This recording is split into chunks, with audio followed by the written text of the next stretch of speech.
Avez-vous déjà eu du mal à identifier les périphériques connectés sur votre réseau? Dans ce cours, je vous propose de découvrir comment utiliser les protocoles CDP et LLDP pour découvrir et gérer vos équipements réseau de manière efficace. Vous allez apprendre à configurer et utiliser ces protocoles de découverte dynamique pour obtenir des informations précieuses sur vos voisins réseau et améliorer la gestion et le dépannage de votre infrastructure.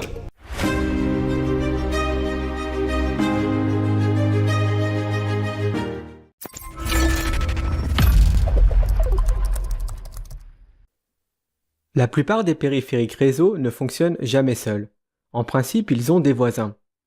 Connaître ses propres voisins aide grandement à dépanner le réseau et à le faire évoluer. Si aucune documentation ou schéma n'est disponible sur le réseau, il est possible d'utiliser un protocole de découverte dynamique qui permet de donner des informations sur les périphériques qui sont directement connectés ainsi que certaines fonctionnalités. Ce protocole s'appelle CDP. C'est un protocole propriétaire Cisco qui peut découvrir ses propres voisins sans avoir besoin de connaître leur mot de passe. Pour fonctionner, les routeurs et les switches envoient des messages CDP à chacune de leurs interfaces. D'un point de vue dépannage, utiliser le protocole CDP permet de compléter ou corriger une documentation ou un schéma avec les interfaces que chaque équipement utilise. Il existe un autre protocole de découverte dynamique qui s'appelle LLDP. Contrairement à CDP, LLDP est un protocole de découverte standardisé et est complètement indépendant de Cisco. Il permet donc de pouvoir découvrir les périphériques voisins de différents fournisseurs. Il a des fonctions très similaires à CDP. Cette image montre un exemple de la façon dont CDP échange des informations avec ses voisins qui sont directement connectés.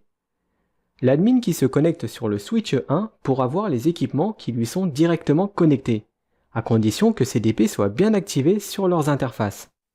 CDP est capable de récolter de ses voisins leurs noms, leurs adresses IP et l'identifiant de leurs interfaces. Sur l'image, vous pouvez voir que les routeurs 1 et 2 ainsi que le switch 4 ne participent pas aux échanges CDP. Eh bien, c'est tout simplement parce que le switch 1 n'est pas directement connecté à ces équipements.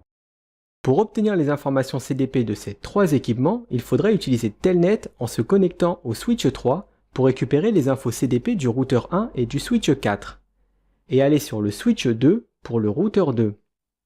Les informations CDP sont lisibles avec la commande show CDP. En faisant un CDP point d'interrogation, on voit qu'il existe plusieurs mots-clés qui permettent d'accéder à différents types d'informations et à différents niveaux de détail. CDP est activé par défaut sur toutes les interfaces, mais on peut désactiver cette fonctionnalité sur une interface ou bien sur l'ensemble des interfaces. Pour le désactiver sur l'ensemble des interfaces, il faut utiliser la commande nocdp-run en mode de configuration globale. Et pour le désactiver seulement sur une interface, il faut faire un nocdp-enable sur l'interface en question. Dans l'exemple, il s'agit de l'interface Gigabit Ethernet 00. Et pour l'activation, c'est la même commande, mais sans le no. Voici l'exemple d'une topologie que vous pouvez très facilement reproduire sur Packet Tracer où nous avons deux routeurs et deux switches. La commande showcdp-neckbor affiche des informations sur les périphériques voisins utilisant CDP. Ici, la commande est lancée sur le routeur 1. Pour chaque voisin découvert, CDP affiche le device ID, qui est le nom d'hôte de l'équipement, l'interface locale, qui correspond à son interface locale, c'est-à-dire celle qui est du côté de son voisin. On a le hold time, qui est une valeur exprimée en secondes, c'est le temps qu'il reste avant de supprimer cette entrée si aucune mise à jour n'est reçue. La colonne capability, c'est le type de l'équipement voisin. Par exemple, un R signifie que c'est un routeur et un S pour switch. La colonne platform donne le modèle de l'équipement voisin. Et le port ID correspond au port de l'équipement voisin. Si l'on ajoute le mot detail à la commande showcdp-neckbor, la sortie comprendra beaucoup plus d'informations, comme les adresses IP des voisins. CDP se limite à recueillir des informations que sur des équipements voisins Cisco qui lui sont directement connectés. Passons maintenant au protocole LLDP. C'est un protocole destiné à remplacer un bon nombre de protocoles propriétaires comme CDP. Il est aussi utilisé pour la découverte des réseaux et fonctionne comme CDP, c'est-à-dire en envoyant des messages à intervalles réguliers pour découvrir ses voisins. La commande pour activer LLDP sur l'ensemble des interfaces est LLDP run. à faire en mode de configuration globale. Un No LLDP Run le désactive.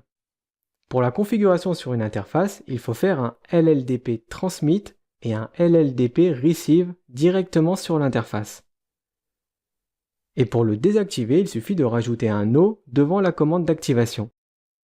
Le mot Transmit est pour l'envoi des LLDP et le mot Receive est pour la réception.